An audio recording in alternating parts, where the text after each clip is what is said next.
আজি চাওক আমি 25-30 বছৰকাল শিক্ষাদান কৰাৰ পাছত বৰ্তমান যদিও আমাক টিউটৰ শিক্ষক হিচাপে আমাক নিযুক্তি দিছে, আমাক অতি লজ্জিত কৰিছে। আমাৰ লগত 60,000 70,000 টকা দৰমহা পোৱা শিক্ষকে যি কাম কৰে, আজি তেনে কাম ন্যূনতম মজুৰি আজি লাজৰ বিষয়, মানে অতি দুখৰ বিষয়। আৰু অসমৰ বুদ্ধিজীৱী সমাজৰ কাৰণে বা শিক্ষিত সমাজৰ কাৰণে এটা লজ্জিত বিষয়। ন্যূনতম মজুৰি দি, যি মজুৰি আপোনালোকৰ আগত ক'বলৈ আমাৰ লাজ লাগে, 10,000 12,000 টকা মাহৰ মজুৰি দি পেলাই, দৰমহা নহয় মজুৰি হিচাপে দি পেলাই আমাক 60,000 70,000 টকা দৰমহা পোৱা শিক্ষকৰ সম কাম আমাক কৰাইছে। আজি আমাক কৈছে অযোগ্য, আমাক টেট দিব লাগে। আজি তেখেতসকলে আমাক টেট দিলেহে আমি যোগ্য হ'ম। আজি চাওক আমি BA পাছ কৰিছোঁ, হায়াৰ ছেকেণ্ডেৰী পাছ আছে, আৰু আমি DLED ডিগ্ৰীও কৰিছোঁ, যিটো নেকি ব্যক্তিগত ডিগ্ৰীত DLEDও কৰা আছে। তথাপিও সামান্য এটা অপ্ৰাসংগিক টেট আমাৰ ওপৰত জাপি দি পেলাই আমাক এই শিক্ষকৰ মৰ্যাদাৰ পৰা আমাক বিৰত ৰাখিছে। আমাক চৰকাৰে মানে সদায় আমাক প্ৰতাৰণা কৰি আহিছে, আমাক প্ৰবঞ্চনা কৰি আহিছে। আমি সেইকাৰণে অহা 5 ছেপ্টেম্বৰ তাৰিখে আমি শিক্ষক দিৱস হিচাপে পালন কৰিব লাগিছিল, যদিও আমি সেই দিনটোক আমি চৰকাৰে আমাক কৰা প্ৰতাৰণা প্ৰবঞ্চনাৰ প্ৰতিবাদ হিচাপে আমি সেইদিনা ৰাজভৱনৰ সন্মুখত আমি প্ৰতীকী অনশনৰ এটা কাৰ্যসূচী লৈছোঁ। অসমৰ ধুবুৰীৰ পৰা শদিয়ালৈকে LP আৰু ME যিমান টিউটৰ শিক্ষক আছে, সকলো শিক্ষকক আপোনালোকৰ জৰিয়তে আমি সকলো শিক্ষকক আমি আহ্বান জনাইছোঁ যে আপোনালোকে শিল ঢোল ভাঙি আপোনালোকে সেইদিনা ওলাই আহক, আৰু সেইদিনা আহোঁতে প্ৰত্যেকেই কোলা বেজ পৰিধান কৰি আমি সেইদিনাখন অনশন প্ৰদৰ্শন কৰিম। আৰু সেই অনশন প্ৰদৰ্শন অনুষ্ঠানত যাতে সকলো শিক্ষক বা টিউটৰ শিক্ষক জড়িত হয়, তাৰ কাৰণে আপোনালোকৰ জৰিয়তে সকলোকে আহ্বান জনাইছোঁ। আজি দুখৰ বিষয়, আজি চাওক আমাৰ ভৱিষ্যত অনিশ্চিত। আজি আমাক ন্যূনতম মজুৰি দি পেলাই 60,000 70,000 টকা দৰমহা পোৱা শিক্ষকৰ সমানটো খটুৱা আছেই। তাৰ উপৰিও আজি চাওক এই ইলেকশ্যন, যিবিলাক ইলেকশ্যন হয়, ইলেকশ্যন ইমান গুৰুত্বপূৰ্ণ এটা বিষয়, সেই বিষয়ত প্ৰিজাইডিং অফিচাৰ, পলিং অফিচাৰৰ দৰে দায়িত্বশীল কামবিলাক আমাৰ জৰিয়তে কৰায়। কিন্তু আমি আমাৰ যেতিয়া প্ৰাপ্য বিচাৰি যাওঁ, তেতিয়া কয় যে আপোনালোকৰ যোগ্যতা নাই। আজি প্ৰিজাইডিং অফিচাৰ, পলিং অফিচাৰ কৰিবলৈ যদি আমাৰ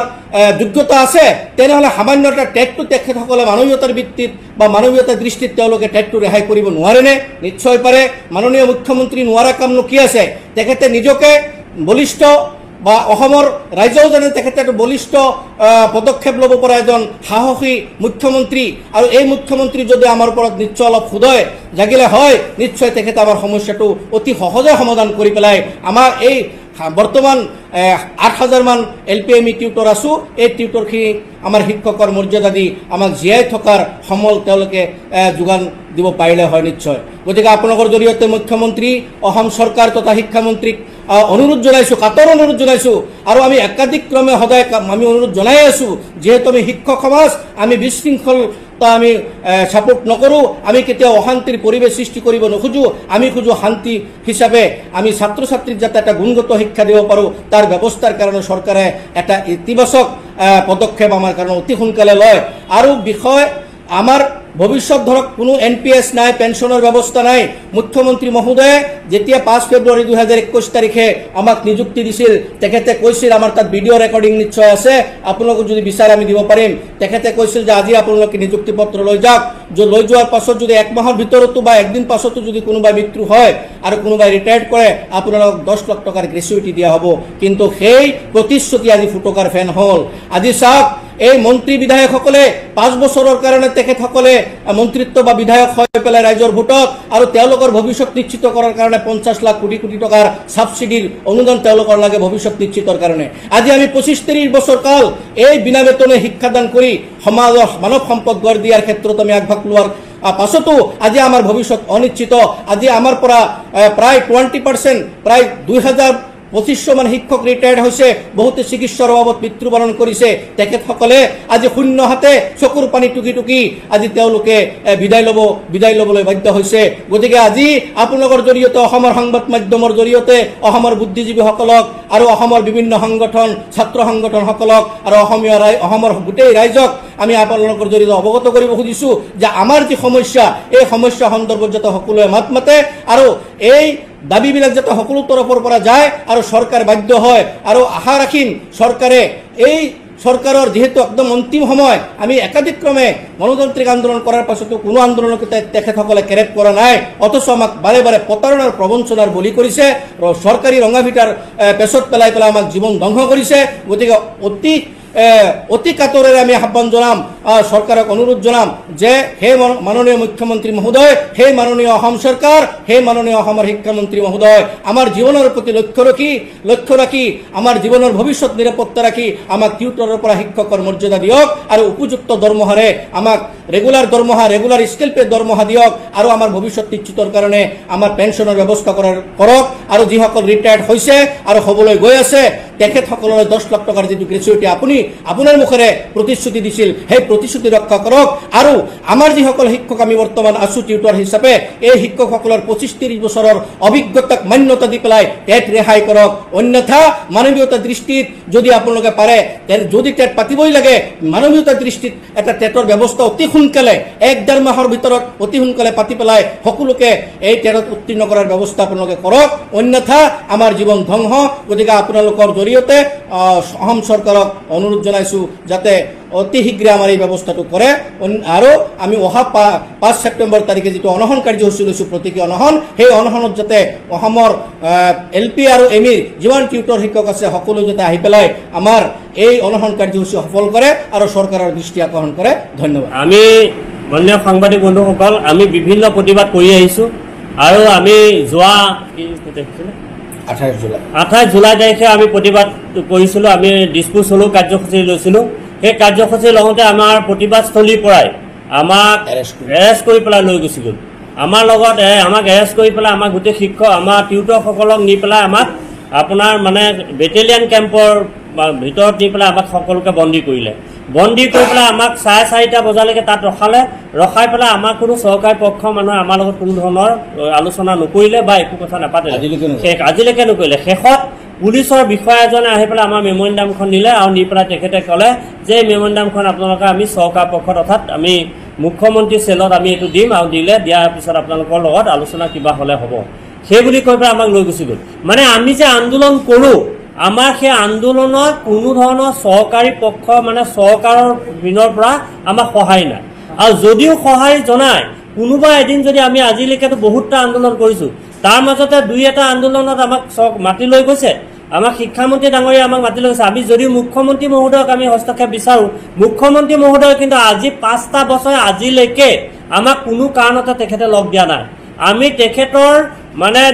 নিজা সেলত আমি বহুত পিটিশন কৰিছোঁ আমি তেখেতক লগ পাবলৈ কেবেবাও কৰিছোঁ পিটিশন কিন্তু কোনো পিটিশনৰ সহায় নাই তেওঁলোকে পিটিশনবিলাক লৈ পেলাই মুখ্যমন্ত্ৰীয়ে নিদিয়ে বুলি কৈ পেলাই ডাষ্টবিনত পেলাই থৈ দিয়ে আমি কোনোদিনা মুখ্যমন্ত্ৰীক লগ কৰা নাই আমি ক'ত লগ কৰিছোঁ বাটে ঘাটে কোনোবা অনুষ্ঠান প্ৰতিষ্ঠানত যদি আহে মুখ্যমন্ত্ৰী মহোদয় তেতিয়াহ'লে আমি তেখেতক তাত লগ কৰোঁ তেখেতে তাত লগ ধৰি পেলাই আমি কথাখিনি কওঁ তেখেতে তাত লগ ধৰিলে কথা চিন্তা কৰি পেলাই গাত ঢকিয়াই পেলাই কয় আপোনালোকৰ কাম হৈ গ'ল চিন্তা কৰিব নালাগে আপোনালোকৰ হৈ যাব কি হৈ যাব সেইটো কোনো ফাইনেল নাই সৌ সিদিনাখন কামপুৰলৈ আহিছে সৌ সিদিনাখন আপোনাৰ ৰাঙলুলৈ আহিছে আমি তাতো লগ কৰিছোঁ লগ কৰোঁতে তেখেতে কেৱল গাত ঢকিয়াই পেলাই তেখেতৰ এটা ইম'চনেল ক্ৰিয়েট কৰাৰ এটা তেখেতৰ ব্যৱস্থা আছে তেখেতৰ হাতখনৰ এনেকুৱা এটা ব্যৱস্থা যে কাক হাত দিলে ক'ত দিলে মানে কেনেকৈ ইম'চনেল ক্ৰিয়েট কৰিব পৰা যায় কাৰ মন সন্তুষ্ট কৰিব পৰা যায় এই কেপাচিটিটো আছে কাৰণে তেখেত আচলতে অসমৰ বলিষ্ঠ পদক্ষেপ গ্ৰহণ কৰা এজন মুখ্যমন্ত্ৰী হৈ আছে আৰু তেখেতে এই ধৰণে কামখিনি কৰে আমি বিভিন্ন জেগাত লগ কৰিবলৈ যাওঁ লগ কৰিলে তেখেতে আমাক হাত বুলাই পেলাই কয় আপোনালোকৰ কাম হৈ আছে চিন্তা কৰিব নালাগে বাবাহঁত হৈ যাব একো চিন্তা কৰিব নালাগে কাম হৈ আছে কি হৈ আছে একোডাল নাই তাৰপিছত গৈ পেলাই শিক্ষামন্ত্ৰীক লগ কৰিব শিক্ষামন্ত্ৰী একে তেখেতেতো কৰিব পৰা একো নাই তেখেত আমাৰ মানে এনেকুৱা তেখেত আমাৰ গাৰ্জেন যদিও গাৰ্জেন হিচাপে তেখেতৰ মানে ইচ্ছা আছে যে এই মানুহখিনি মই কিবা এটা কৰি পেলাই ব্যৱস্থা এটা কৰি পেলাই কামটো কৰি দিওঁ কিন্তু তেখেতে কৰিব নোৱাৰে তেখেতে আমাৰ মুখত কথাখিনি ঠিকে কয় তেখেতে আমাক কয় যে আপোনালোক জীৱন্ত শ্বহীদ আপোনালোকক আচলতে চৰকাৰে জীৱন্ত শ্বহীদ কৰিলে গতিকে তেনেধৰণে দুখ প্ৰকাশ কৰে আমাৰ কথাখিনি গোটেইখিনি লৈ পেলাই আমাৰ লগত আলোচনা কৰোঁতে কয় হয় আপোনালোককতো এতিয়া টেটৰ কোনো প্ৰয়োজনীয়তা নাই আপোনালোককতো এতিয়া 25-30 বছৰ চাকৰি কৰা আপোনালোকৰ অভিজ্ঞতা আছে তাৰপিছতো এনেধৰণে কিয় কৰিছে আচলতে আপোনালোকক জীৱন্ত শ্বহীদ কৰিছে এই কথাখিনি আমাৰ লগত সহযোগিতা কৰি শিক্ষামন্ত্ৰী ডাঙৰীয়াই প্ৰত্যেক দিনে যেতিয়া লগ কৰিবলৈ যাওঁ তেখেতে আমাৰ লগত আলোচনা কৰি কথাখিনি বুজ বাজ লয় বিভাগৰ মানুহ মাতি আনি পেলাই তেখেতে আমাৰ লগত বহাই কথাখিনি আলোচনা কৰে কিন্তু ফুটুকা ফেন লাষ্ট টাইম 0 লাষ্ট টাইম মুখ্যমন্ত্ৰীৰ লগত আলোচনা কৰিম বুলি কৈ পেলাই কথাটো শেষ হৈ যায় ইয়াৰ আগত আমি 28 তাৰিখৰ ঠিক আগত আমি যেতিয়া কাৰ্যসূচী গ্ৰহণ কৰিছিলোঁ তাৰপিছত আমাক শিক্ষামন্ত্ৰী ডাঙৰীয়া মাতি লৈ গৈছিল মাতি লৈ গৈ পেলাই আমাৰ সমস্যাসমূহ বুজ ল'লে আৰু বুজ লৈ পেলাই তেখেতে ক'লে ঠিক আছে আপোনালোকৰ এই কথাখিনি আপোনালোকৰ টেট ৰেহাই দিয়াৰ ক্ষেত্ৰত মই নিজেতো একো সিদ্ধান্ত ল'ব নোৱাৰোঁ তথাপিও মই কেন্দ্ৰীয় মন্ত্ৰীলৈ মই কথাখিনি লিখিম চিঠি লিখিম আৰু চিঠি লিখি পেলাই আপোনালোকৰ ইয়াৰ প্ৰতি কিবা এটা ব্যৱস্থা তাৰ আজিলৈকে কিন্তু তাৰ কোনো একো কথা নাই আলোচনা কৰিলে কেৱল ভুৱা প্ৰতিশ্ৰুতি আৰু মুখ্যমন্ত্ৰী মহোদয়ক আমি আজিলৈকে কোনো কাৰণতে লগ কৰিব পৰা নাই তেখেতে আমাক কিয় লগ নকৰে ইয়াৰ অন্তৰালত তেখেতৰ কি অভিসন্ধি আছে আমি নাজানো কিন্তু তেখেতে যেতিয়া এপইণ্টমেণ্ট লেটাৰ আমাক দিছিল 2021 চনৰ 5 ফেব্ৰুৱাৰী তাৰিখে আমাক যেতিয়া এপইণ্টমেণ্ট দিছিল তেখেতে তেতিয়া গলা ফুলাই কৈছিল যে আজি আপোনালোকে এপইণ্টমেণ্ট লেটাৰখন লওঁতে আপোনালোকে টান পাব দুখ পাব মনত অন্তত কষ্ট পাব কিন্তু আজি আপোনালোকে এপইণ্টমেণ্ট লেটাৰখন লওক আপোনালোকে এটা টেকৰ ভিতৰত সোমাই লওক এই টেকৰ ভিতৰত সোমাই লোৱাৰ পিছত আপোনালোকক পৰ্যায়ক্ৰমে আপোনালোকৰ সম্পূৰ্ণ কোৱালিফিকেশ্যন চাই আপোনালোকক টিচাৰৰ মৰ্যাদা প্ৰদান কৰা হ'ব তেতিয়া কিন্তু কোনো টেট লাগিব কিবা লাগিব একো কোৱা নাই তেখেতে তেতিয়া এটা কথা কৈছিল যে প্ৰফেচনেল কোৱালিফিকেশ্যন লাগিব আৰু প্ৰফেচনেল কোৱালিফিকেশ্যন বুলি ক'লে আমি কি বুজি পাওঁ আমি ডিএলএড বুজি পাওঁ আমি প্ৰফেচনেল কোৱালিফিকেশ্যনক যে ডিএলএডৰ বাদেও টেটটোক প্ৰাসংগিকতা কৰি থৈছে সেই কথাটো আমি তেতিয়া আমাক মুখ্যমন্ত্ৰী মহোদয়ে কোৱা নাছিল আৰু একো কথা তেতিয়া নাছিল যদি প্ৰকৃততে টেট লাগে যদি প্ৰকৃততে ডিএলএড লাগে যদি এই গোটেই ক্ৰাইটেৰিয়াকেইটা হ'লেহে এজন শিক্ষকৰ যোগ্য ব্যক্তি হ'ব পাৰে তেতিয়াহ'লে আমাক সেই সময়ত এপইণ্টমেণ্ট কিয় দিছিল আমাক টিউটৰ সজাই আভুৱা কিয় মাৰিলে তেতিয়াই অসম চৰকাৰে কৈ নিদিলে কিয় যে আপোনালোকৰ যোগ্যতা অভাৱ আপোনালোকৰ যোগ্যতা নাই আপোনালোকে যদিও ৰাইজে স্থাপন কৰা বিদ্যালয় পাতি পেলাই শিক্ষকতা কৰিছে তথাপিও সেইখিনিক আমি স্বীকৃতি দিব নোৱাৰিম সেই শিক্ষকসকল যোগ্য নহয় গতিকে আপোনালোকৰ কাম কৰিব আমি নোৱাৰোঁ তেতিয়াই আমাক নকৰিলে কিয় আভুৱা মৰা কথা কৈ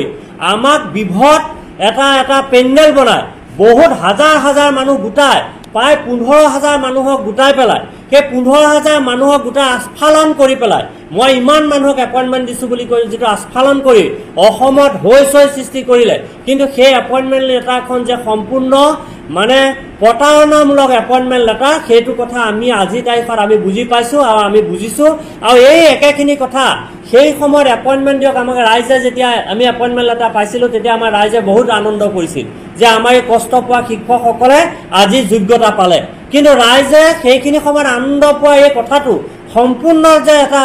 ভুৱাভাৱে আমাক এই কামখিনি কৰিলে তাৰ কাৰণে ৰাইজে কিন্তু আজিলৈকে জনা নাই গতিকে আমি আজি আপোনালোকক আগতো আমি জনাইছোঁ আজিও আমি সমূহ ৰাইজক আমি অসমৰ সমূহ শদিয়াৰ পৰা ধুবুৰী থকা সকলো বিদ্যালয় সকলো পৰিচালনা সমিতি সকলো ছাত্ৰ সকলো অভিভাৱকসকলক আমি অনুৰোধ জনাম যে আপোনাৰ খবৰ ছাত্ৰ ছাত্ৰীসকলক পঢ়াই থকা শিক্ষাদান কৰি থকা এই দুভগীয়া শিক্ষকসকলক অসম চৰকাৰে কৰা এই প্ৰতাৰণাৰ প্ৰত্যুত্তৰ আপোনালোকেও দিব লাগিব আৰু আমিও তাৰ দিবৰ কাৰণে আমি প্ৰস্তুত থাকিব লাগিব গতিকে আমি আপোনাৰ খবৰ জৰিয়তে অসমৰ শদিয়াৰ পৰা ধুবুৰীলৈ সকলো আমাৰ অভিভাৱক অভিভাৱিকা আমাৰ ছাত্ৰ ছাত্ৰীসকল আৰু আমাৰ ৰাইজক আমাৰ শুভাকাংক্ষীসকলক সকলোকে আমি অনুৰোধ জনাম আমাৰ এই সমস্যাটো সমাধান কৰাৰ ক্ষেত্ৰত আপোনালোকেও মাত মাতক আৰু আমাৰ লগত সহযোগিতা কৰি আমাক শিক্ষকৰ পূৰ্ণ মৰ্যাদা যাতে অসম চৰকাৰে দিয়ে তাৰ কাৰণে ব্যৱস্থা কৰিবৰ কাৰণে আমি অনুৰোধ জনাম আমি আশা কৰিম মুখ্যমন্ত্ৰী মহোদয় এই ক্ষেত্ৰত যদি পূৰ্ণ সহযোগিতা আগবঢ়ায় আৰু তেখেতে যদি আমাৰ সমস্যাটো সমাধান কৰাৰ কাৰণে যদি হস্তক্ষেপ কৰে তেতিয়া নিশ্চয় এই সমস্যাটো সমাধান হ'ব আৰু জানো তেখেতে এই সমস্যাটো সমাধান কৰিব পাৰিব আৰু তেখেতে কি কাৰণত গাত দি ৰাখিছে নাজানো অনাগত দিনত তেখেতে আহি থকা 2-3 মাহৰ ভিতৰত আমাৰ এই সমস্যাটো সমাধান কৰি দিব বুলি আমি আপোনাৰ খবৰ জৰিয়তে আমি মুখ্যমন্ত্ৰী মহোদয়ক অনুৰোধ জনাইছোঁ আমি শিক্ষামন্ত্ৰী মহোদয়ক আমি বেয়া বুলি নকওঁ শিক্ষামন্ত্ৰী মহোদয় আমাৰ প্ৰতি সহযোগিতা আমাৰ প্ৰতি সহযোগ আছে তথাপিও তেখেতে বলে পৰা নাই গতিকে শিক্ষামন্ত্ৰী মহোদয়ক সহায় কৰিবৰ কাৰণে মুখ্যমন্ত্ৰী ডাঙৰীয়াক অনুৰোধ জনাইছোঁ আৰু মুখ্যমন্ত্ৰী মহোদয়ে আমাৰ এই সমস্যাটো হস্তক্ষেপ কৰি পেলাই সমাধান কৰি আমাৰ এই দুভগীয়া টিউটৰসকলক টিচাৰৰ মৰ্যাদা দিবৰ কাৰণে অনুৰোধ জনাইছোঁ কিয় আজি আপোনালোকক অলপ আগতে আমি কৈছোঁৱেই যে আমি 5 ফেব্ৰুৱাৰী তাৰিখে শিক্ষক দিৱসৰ দৰে এনে এটা পবিত্ৰ অনুষ্ঠানক আমি নেওচি পেলাই আমি ৰাজভৱনলৈ যাব লগা হৈছে। আমাৰ ৰাষ্ট্ৰত